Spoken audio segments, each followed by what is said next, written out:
Buenas tardes, profesor. Nosotros somos el grupo 4. Nos ha tocado exponer sobre los problemas de alimentación en niños. Los integrantes del grupo son Melina Neira, Angie Palomino y Sofía Ortiz. Bien, hablando un poquito sobre la introducción, vamos a ver que la alimentación es un proceso que inicia desde el nacimiento y a lo largo de la etapa de la lactancia, que va a intervenir simultáneamente factores biológicos, psicológicos y sociales. Vemos que los padres hoy en día se sienten muy angustiados debido a que los niños no comen lo suficiente. Algunos son quisquillosos al comer, otros escogen mucho los alimentos, otros comen en exceso, especialmente las chatarras y los dulces. Ahora, si hablamos a nivel mundial, vemos que al menos 1 de cada 3 niños no está creciendo debidamente, ya que padece de malnutrición en sus formas más visibles, en el cual tenemos el retraso del crecimiento, la emaciación y el sobrepeso. Esta triple carga va a afectar de gran manera a la parte cognitiva y al desarrollo físico del menor, el cual podemos ver que la malnutrición, desnutrición o el hambre oculta y sobrepeso va a influir significativamente en estos menores. Es por eso que nosotros debemos de tomar en cuenta el poder prevenir y poder ayudar con la recuperación de los niños que puedan padecer estos problemas. Ahora, si vemos el mapa, vemos que esta triple carga de malnutrición, desnutrición, hambre oculta y sobrepeso impone un alto costo en los niños al socavar su salud y desarrollo físico y cognitivo. Si pueden observar en el mapa, tenemos los porcentajes a nivel de los continentes, siendo que Asia Meridional tiene el mayor porcentaje con un 49.9%, seguido de África, que tiene un 42.1%. Vemos que el continente América Latina no presenta un porcentaje significativo, ¿no? Que está dentro del 16.5%, pero de todas formas debemos de tomarlo en cuenta porque ya estamos presentando un porcentaje. Ahora, dentro del marco teórico, tenemos el libro de diagnóstico, el DSM-5, el cual nos va a mencionar un problema grande que también está ocurriendo actualmente, que son los trastornos alimentarios. Estos son la falta de interés aparentemente por comer o alimentarse, ya que se pone de manifiesto conduciendo a un fracaso significativo para ganar pérdida o para especialmente ganar la pérdida de peso, ¿no? Ahora, este va a impactar significativamente sobre la salud y el funcionamiento psicológico de aquellos que la puedan padecer, así que tenemos que tener mucho en cuenta este problema. Los denominados estudios familiares también han descrito un incremento de estos trastornos, ya que puede aumentar hasta 10 veces más cuando existe un familiar que ya esté presentando la anorexia nerviosa. La prevalencia de este problema en niños también ha afectado, el cual niños con riesgo de padecer los TCA estiman entre el 1 al 5% y lamentablemente va cada vez aumentando más. Por otro lado, el TCA en distorsión a la imagen, donde vemos la anorexia y la bulimia, está de un 0.19 a un 0.57%. ¿no? Ahora, también hay otros que son no especificados y va en superior al 3%. Y en adolescentes que ya están presentando conductas de riesgo, están dentro de un 11 a un 27%. Si hablamos a nivel continente, vemos que la prevalencia de TCA es de 2.2% en Europa, 3.5% en Asia y 4.6% en América. Nos vemos que en América el trastorno de la conducta alimentaria va aumentando y es donde nosotros pertenecemos al continente americano. Ahora, dentro de la clasificación se clasifican los trastornos de conducta alimentaria de manera internacional mediante el libro, ¿no?, de diagnóstico, que es el DMC5, y también dentro del CIE-11, que nos va a ayudar con los diagnósticos. Ahora, menciona las siguientes patologías: la rumiación, los trastornos de restricción de la ingesta de alimentos, la anorexia nerviosa, la bulimia nerviosa, los trastornos de atracones, desnutrición y neofobia. Vamos a hablar acerca de cada uno de ellos, empezando por la anorexia nerviosa, el cual podemos entender que la anorexia es la restricción de la ingesta energética en relación a las necesidades que uno presenta normalmente. Ahora, un peso significativamente bajo se define como un peso inferior a lo normal que un niño o un adolescente debe tener. ¿Qué provoca la anorexia? Provoca el miedo intenso a poder ganar peso o a engordar, ¿no? Vemos en las alteraciones de forma en que ellos mismos evalúan el peso que puedan tener. Si tenemos una persona que durante los últimos 3 meses empieza a vomitar sola, toma laxantes excesivos, diuréticos, enemas, entonces ya podemos ver y tenemos que tener mucho cuidado porque ya está presentando este problema. Ahora, la bulimia nerviosa, ¿qué podemos entender acerca de ello? Es la ingestión de una cantidad excesivamente de alimentos a comparación de las personas que normalmente consumen, ¿no?, sus alimentos. Ellos tienen la tendencia a querer comer mucho para luego autoprovocarse el vómito. También usan laxantes, diuréticos, otros medicamentos y el ejercicio en exceso. Hay personas que llegan hasta 14 episodios en una semana de vómitos, ¿no? Presentan estos cuadros. La obesidad, ¿qué nos dice también?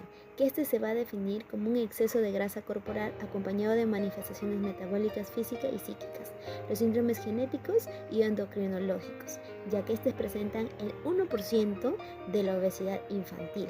Los principales riesgos de obesidad son el poco o excesivo peso al nacer, el crecimiento rápido postnatal, la ingesta elevada de proteínas en los primeros meses de vida, la ausencia al poco tiempo de la lactancia materna, la ingesta de alimentos con alta densidad energética y el sedentarismo.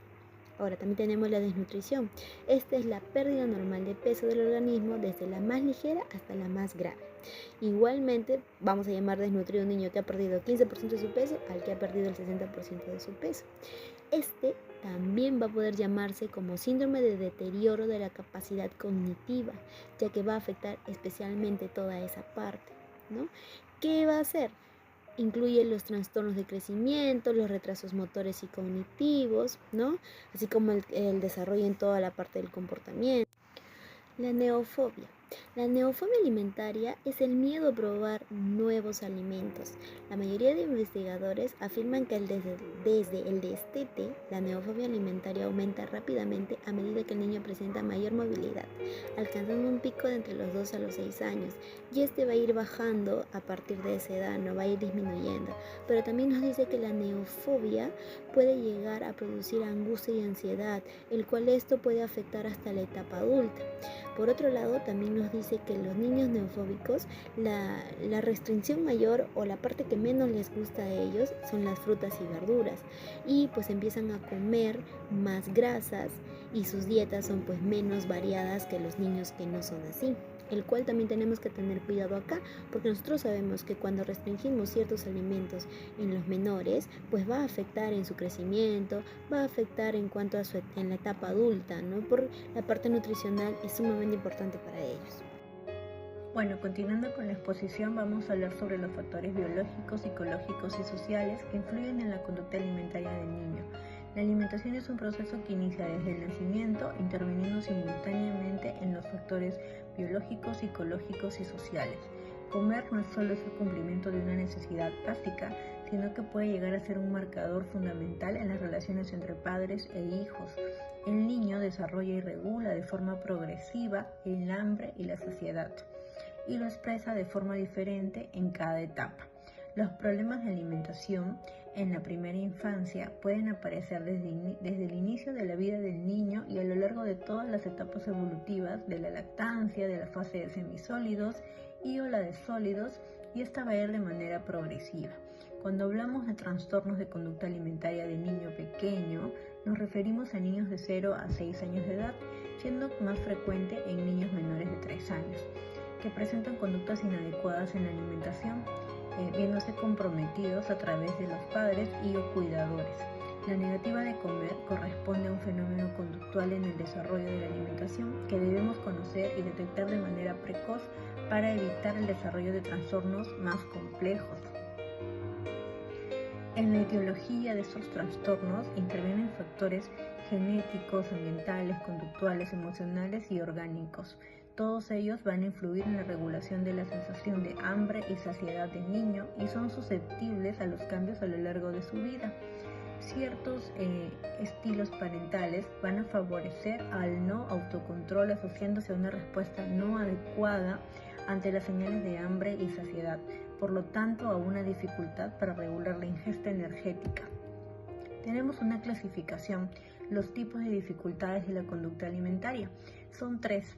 Niños que comen poco, que tienen el apetito limitado, niños con rechazo selectivo a los alimentos por sus características organolépticas y sólidos, y niños con rechazo a la alimentación, que tienen miedo a la alimentación.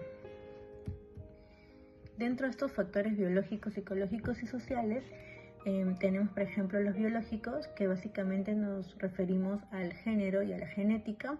Tenemos aspectos psicológicos, que nos referimos a la experiencia negativa pasada, estrategias para comer por parte de los padres, que muchas veces no resulta y que más nos dan problemas psicológicos a los niños. También tenemos problemas de conflicto entre cuidadores y niños. Tenemos también niños que comen solos, niños con baja autoestima. Y en el aspecto social tenemos la publicidad, ya que podemos ver actualmente en todos lados publicidad de alimentos que no son las más correctas. Tenemos también el entorno familiar, el entorno de amistad, las prácticas culturales, disponibilidad de los alimentos. Muchas veces en la calle encontramos solamente comida rápida o comida que no es saludable. En los colegios también los kioscos muchas veces solo venden productos no saludables. También tenemos el retraso en la introducción de sólidos. Esto se ve en los niños más pequeñitos. A veces los padres tenemos mucho miedo a darle alimentos a nuestros bebés a la edad correspondiente, que es a partir de los 6 meses. ¿Cómo van a impactar estos factores en el estado nutricional? Van a impactar a lo largo de su vida. Recordemos que los niños con trastornos de conducta alimentaria son niños que probablemente presenten sobrepeso, obesidad, o que presenten algún tipo de desnutrición aguda, reagudizada. ¿Y cómo podemos evaluarlos de manera nutricional?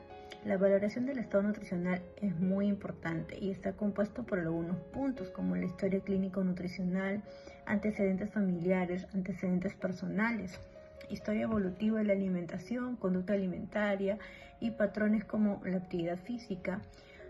También es importante la curva de crecimiento, la historia dietética, la valoración actual de la dieta y el comportamiento alimentario. Métodos indirectos, como por ejemplo podemos utilizar el recordatorio de 24 horas, podemos utilizar el listado de frecuencia de consumo, podemos utilizar ver gustos y preferencias, alimentos que son preferidos y alimentos que los niños rechazan. Encuesta prospectiva, por ejemplo, 3 días no consecutivos, incluyendo un día festivo. Y los métodos directos, el pesado de los alimentos. También podemos hacer la exploración física, la valoración antropométrica, que evalúa parámetros como peso, talla, pliegues cutáneos, perímetros, y los protocolos de medida y patrones de referencia. Además, podemos utilizar también la valoración de composición corporal con la antropometría y la bioimpedancia, y también la exploración analítica. Asimismo, es importante la estimación de los requerimientos energéticos para poder evaluar el cálculo del gasto energético y también el gasto energético total. Dentro del diagnóstico nutricional, este está basado en la anamnesis detallada, exploración física y antropométrica, para poder descartar posibles patologías orgánicas e identificando el tipo de trastorno de conducta alimentaria ante el que nos podemos encontrar. Debido a que nuestra consulta tiene muy poco tiempo, nuestra tentación ante la preocupación de los padres por el niño mal comedor debe ser quitarle la importancia y banalizar sus causas y consecuencias. Debemos tener en cuenta que podemos encontrarnos ante un caso de trastorno de conducta alimentaria y que una adecuada orientación a tiempo va a evitar llegar a situaciones graves, estando alerta ante las posibles situaciones o algún signo de alarma que puede existir en una patología orgánica subyacente o a un trastorno de conducta alimentaria que requiere una atención preferente. Tenemos algunos signos de alarma que, por ejemplo, van a estar detalladas en la bandera roja orgánica y en banderas rojas conductuales. Dentro de la bandera roja orgánica tenemos a la disfagia, dolor aparente con la alimentación, deglución incoordinada, tos, aspiración, neumonías recurrentes, vómitos, diarrea, sangre en heces, retrasos en el desarrollo y síntomas crónicos cardiorrespiratorios. Y dentro de las banderas rojas conductuales tenemos la fijación por los alimentos, limitación extremas a algunas dietas, cese brusco de la alimentación tras un suceso desencadenante, alimentación forzada, nociva, náuseas antiparatorias al meter el alimento a la boca y el fallo de Medro, que lo podemos ver en ambos casos. Tratamiento de los problemas de alimentación en niños.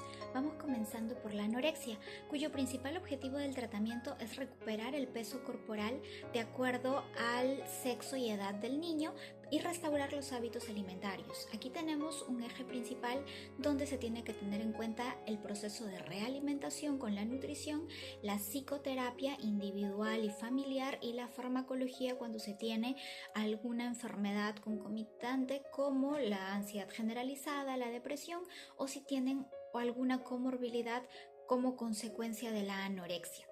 En la bulimia, el principal objetivo del tratamiento es dejar de darse los atracones y demás conductas insanas para poder alcanzar y mantener un peso saludable y unas pautas de alimentación saludables. Aquí es muy importante la terapia cognitivo-conductual, la terapia interpersonal, también la terapia nutricional y si es que el médico lo considera por alguna otra enfermedad, la terapia farmacológica.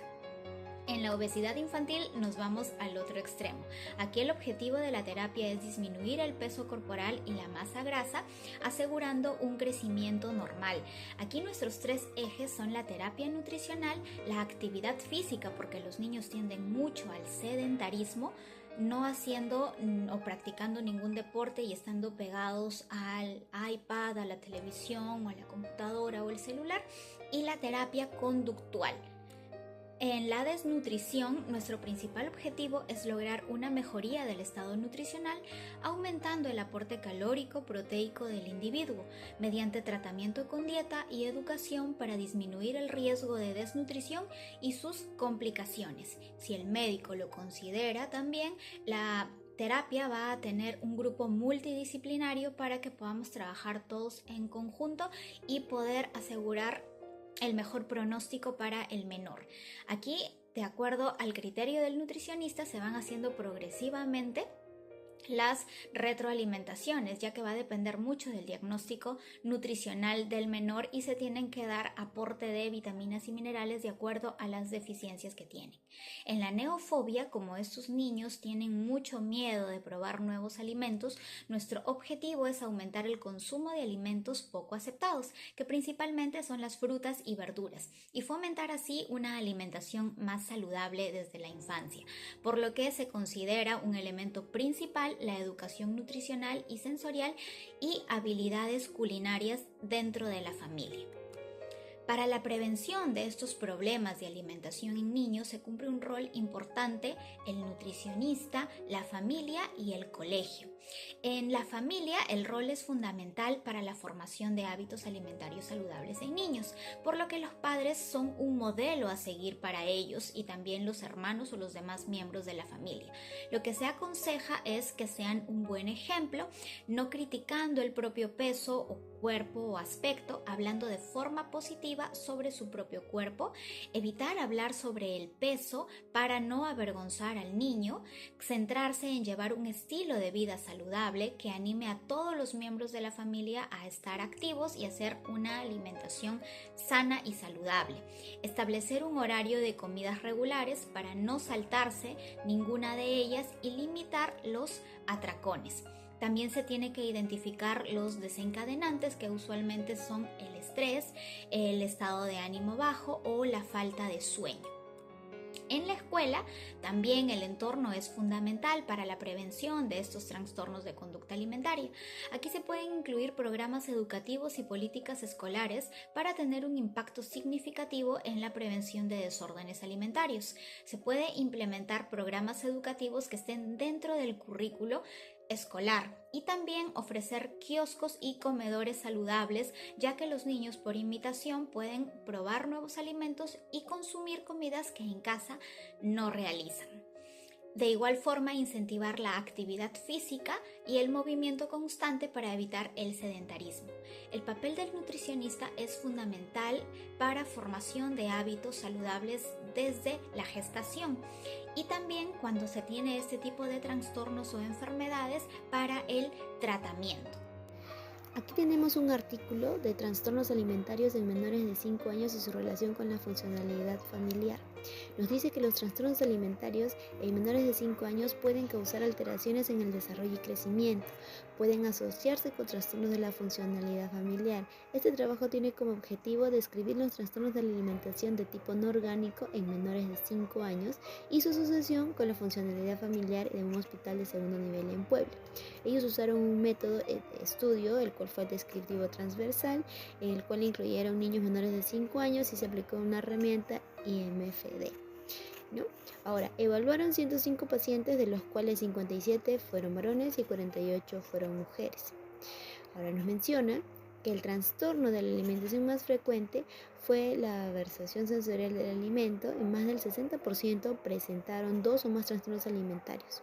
La correlación entre la adaptabilidad familiar y los trastornos de alimentación fue de 0.248 y entre cohesión familiar y trastornos de alimentación fue 0.87, llegando a la conclusión que los trastornos de alimentación más frecuentes fueron los de aversión sensorial al alimento y anorexia infantil, ¿no? Este se correlaciona levemente con la adaptabilidad familiar y son más frecuentes en las familias con adaptabilidad caótica. Los menores de 5 años con 2 o más trastornos alimentarios son los más frecuentes, lamentablemente.